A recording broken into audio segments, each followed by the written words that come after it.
All right, hi everybody. How's everyone doing today? Thanks again for dropping in. We're gonna type the WD-40 today. It's a great little Batis nymph pattern, or you could probably even, given the size of it, it's gonna be quite small. You could probably fish it as a midge pupa as well. Just a great small little pattern. So let's go ahead and get started. I'm tying this one on a size 18, which is kind of the standard size that I tie this fly on. You could probably go down to a 16, and I assume it down to as small as a 20 or 22 if you really need to. This one is a scud hook. It's a size 18 scud hook. It's a heavy one. This is a TMCO 2457 if you're looking for the exact hook. So let's go ahead and get started. This one, because it's trying to represent a Batis nymph, I'm going to be using olive, UTC 70 olive tying thread, and we'll go ahead and tie our thread down. I always use an X-Acto knife to cut my thread to try to extend the life of the scissors if possible. And we'll go ahead and take our tying thread back to the bend of the hook. This is a pretty simple fly. It only requires basically two materials, but because of the size of it, it can be a bit tricky.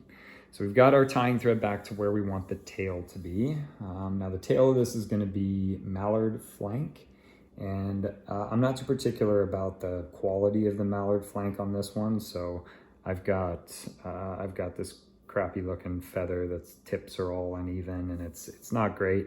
But you actually don't need the tips to be even. So all I'm gonna do is I'm gonna pluck off a clump of it's probably about 7 to 10 individual fibers. And show what this looks like. And when we look at it, you can tell that not all the tips are even, which doesn't look great, but that's fine because you can pluck just take your fingernails and you can break off the tips, and that's pretty close. Let's do one more. There we go.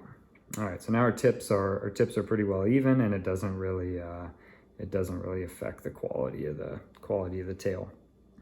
Now when I tie this in, it's really tough if you try to tie it in to the length of the tail that you want, because it's such a small bit of material and there's not much space. So go ahead and tie it in longer than you need so you can hold on to it. And I'm just going to give these are not overly tight wraps, but 2 wraps to secure it down. And then we're just going to pull that feather until I usually shoot for about half the length of the hook. And then we're going to start to secure things down. Now this is the same, I'm not gonna cut the mallard flank because it's the same feather that we're gonna use to make our wing case. So one wrap after another, we're gonna bring the thread up to just behind the eye of the hook. And obviously on these really small flies, I wouldn't even know if I would say this is a really small one, but on the smaller flies, trying to tie it so it doesn't crowd the eye of the hook is probably one of the more difficult things to do. So I would always leave a bit of space behind the eye. I've got probably about an eye's length behind the eye right now, and that's about how much I want to leave so that I can finish the fly. In the end. Now, once we've wrapped the thorax, or sorry, the body of the fly, the abdomen of the fly is just going to be tying threads. We don't need to do anything there. We're going to bring this mallard flank feather back, and that's going to be what we use to make our wing case. And we're not going to go back too far.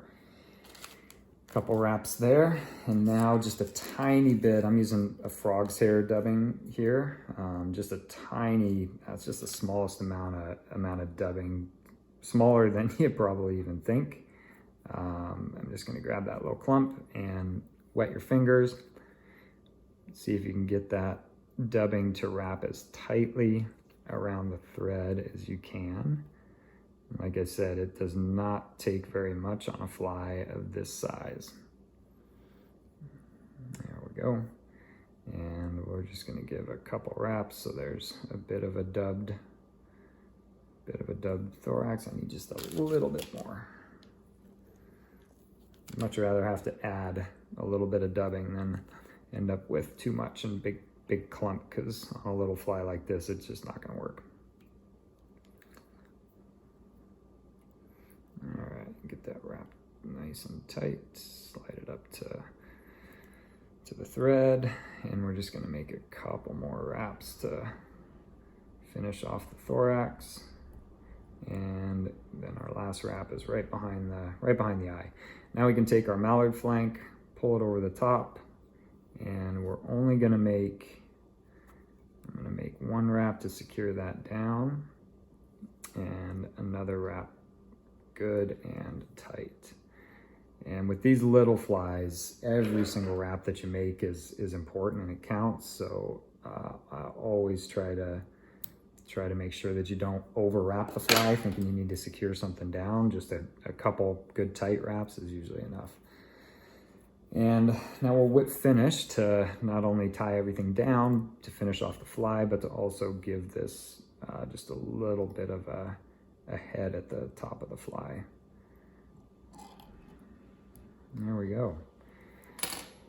And that is all there is to the WD-40. Like I said, it's a great Baetis pattern, great little midge pattern, and not too complicated to tie, but you always obviously got to pay attention to some of the little details on this one because it's tricky when it's small.